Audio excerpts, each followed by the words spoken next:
Breaking bread over business.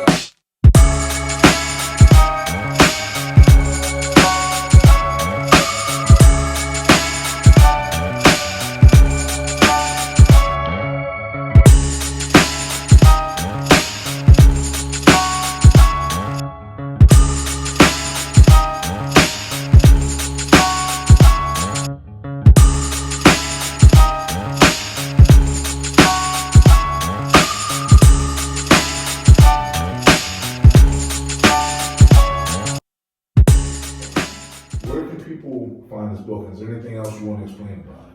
No, man, Narrow-Minded is my first of many books. I have another one in the works that's probably looking like in the spring. That's going to be more open for a general audience, and it actually has a little bit to do with what we're talking about right now, entrepreneurship and really just going after your vision. Okay. But this is on Amazon. You can find it on pretty much any electronic version. You can find it on Barnes & Noble and all that. But also Amazon.com. You can go to madeformore.com and get it from me personally. And there's videos to break down some of the days and stuff like that. So whatever you decide. Okay.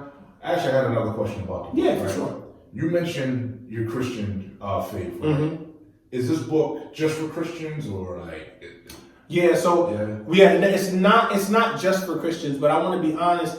A lot of the content is geared towards faith-based audiences. Okay. So I don't want people to think that it doesn't have faith-based content in it, but the gems in it are, I'm telling you, it's general audience. It's almost like how you read Proverbs. And Proverbs has a lot of wisdom. Whether you're a Christian or not, you want to pick up what Proverbs is putting down because it's wisdom life lessons, you know? In the same way, Narrow-Minded is some wisdom life lessons, you know? It's talking about your baggage and your hurt and your undealt with stuff and all kinds of things. Okay, and how to navigate How through to, that. yeah, and it challenges you. That's the key. The key is it's not just giving you game, but it's saying, look at yourself, challenge yourself, write down what your results were, go to the next day. Okay. So by the time you finish your 31 days, you should be self-improved. Absolutely. That's dope. That's the point, man. That's the point. Yeah. That's good, man. Yeah, man. How long has this been out?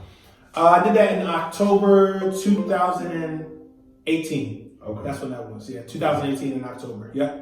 Okay. So that's when we put that one out. And honestly, I put it out and said, you know what? I want to see how people respond to this, and the response has been amazing. So I said, if this does well, because I published it through my own company, I said, then I'll go ahead and put another one out. So I got a whole nother situation I'm working with. I like how you just, you know what I mean, transcended right into publishing, because that was my next question. Yes, sir.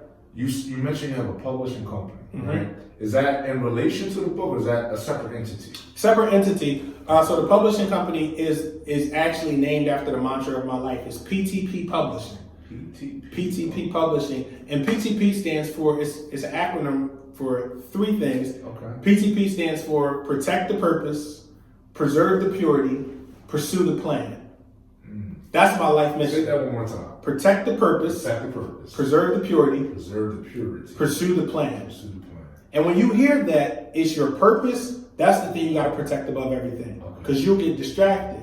When you preserve the purity, that basically means keep your integrity. No matter what happens, keep your integrity about yourself. Wow. And the last one is, now that you got your purpose locked in, you keeping your integrity, pursue that plan. Wow. That's it.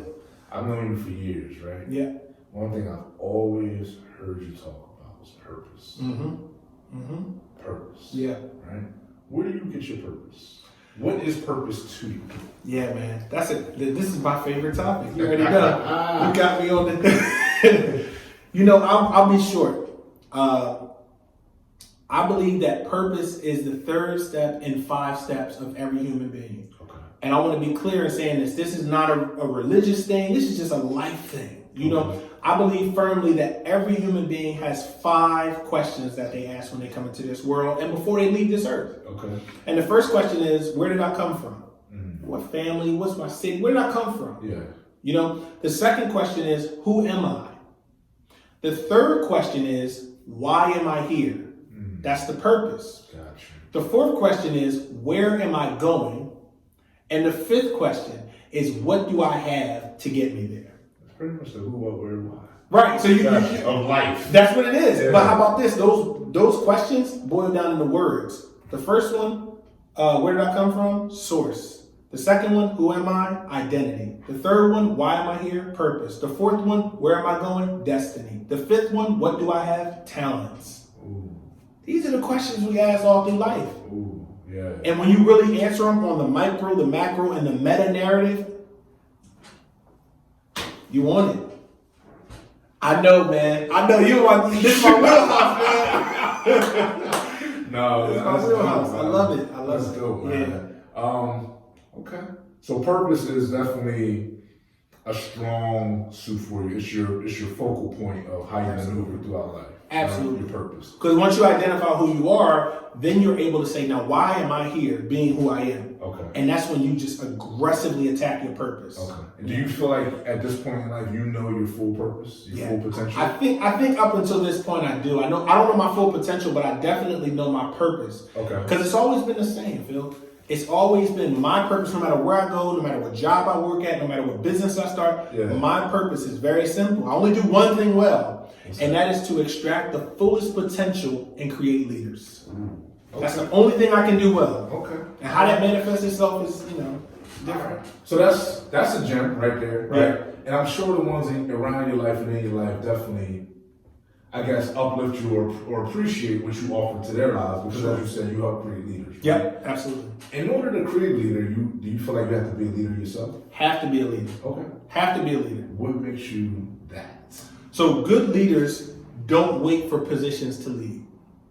Good leaders will lead from the sideline. Okay. See, they don't wait for the position or the title. When a leader sees a problem, they fix it, and then they not only fix it, but they care or they're concerned about the person next to them. So I'll give you an example. The last job I was at, I got promoted, and they said, we want to promote you to sales supervisor or manager. And I said, why? They said, well, we saw how you lead your teammates in the absence of your supervisor. So my teammates asked me questions, and we're all on the same level to get knowledge on how they can better do their job. This is before you had any position. Before the position. Wow. So the real question is, are you passionate enough about helping people that you're willing to operate in that position before the profit comes? That's how you know you're a leader. Wow.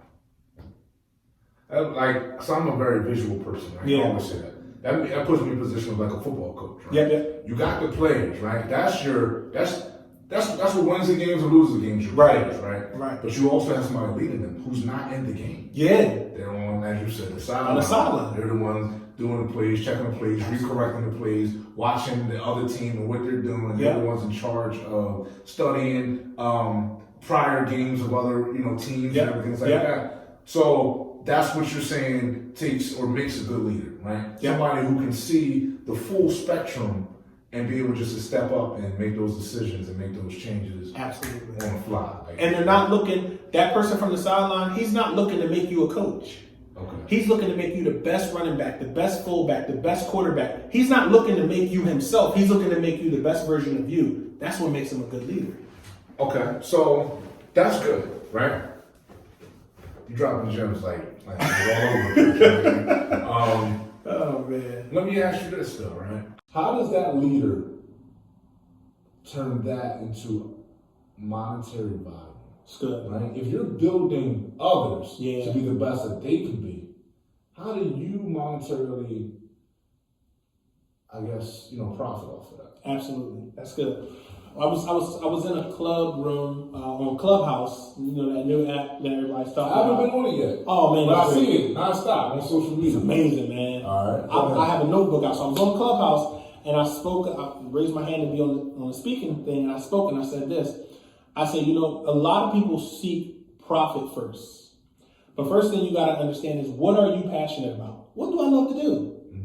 And if that's what I'm passionate about, is it my purpose? Because just because I like to do it don't mean I should be doing it. Yeah. So if I'm passionate enough about it and it's my purpose, then if I pursue it narrow-minded, it will lead me to the profit. I like the plug. You know the plug guy.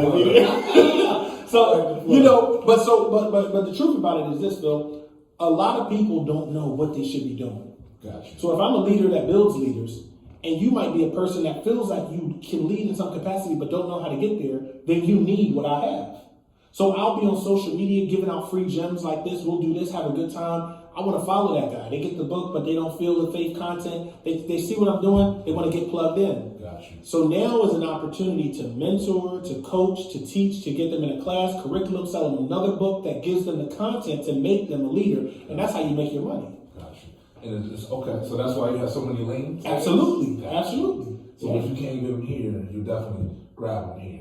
Exactly. It still intertwines in all that you're doing.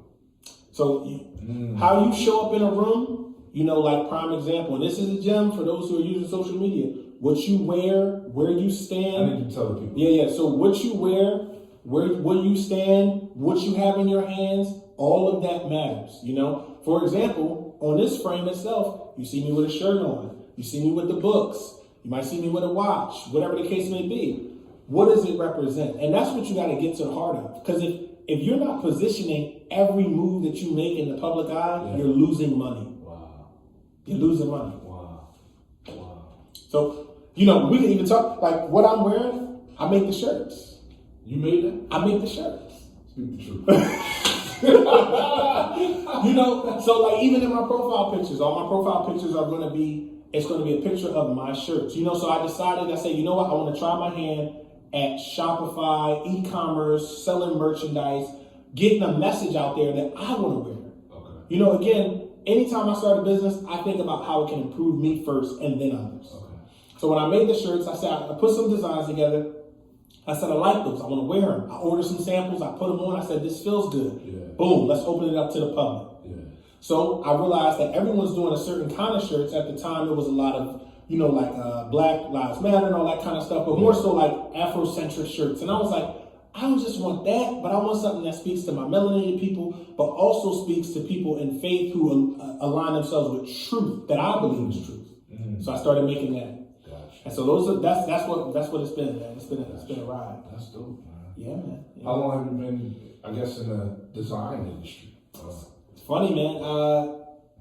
I did all the designs from the muscle in August, and I launched it of 2020. Okay. I launched it middle of September, so we're not even talking 6 months. We're talking about 5 months, and it's been amazing. Wow, it's been amazing, man. Now we're talking amazing, like, lucratively, like as far as financially, or are we talking about just experience and like just being able to reach people? Yeah, both. Okay. Both. And the reason I say that is this. When you sell shirts that actually have like something that's not plain, or clothes that's not just plain, but something with a message on it that other people can stand behind and embrace, and they start to wear it to their audiences, you're building brand recognition. Wow. So that's the first thing that's amazing. Wow. The second thing that's amazing is to know that you can make money while you sleep.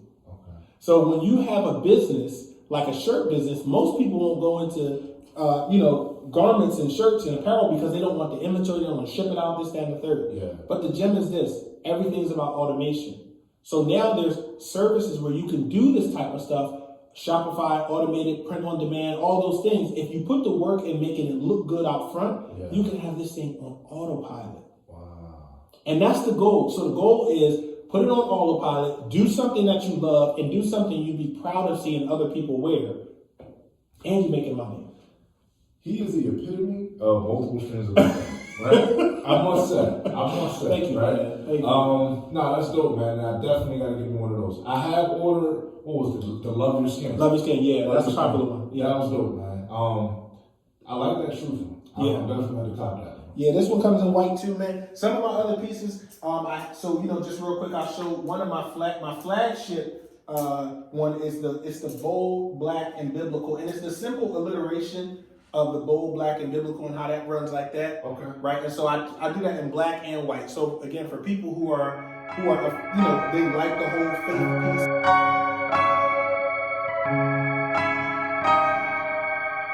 piece.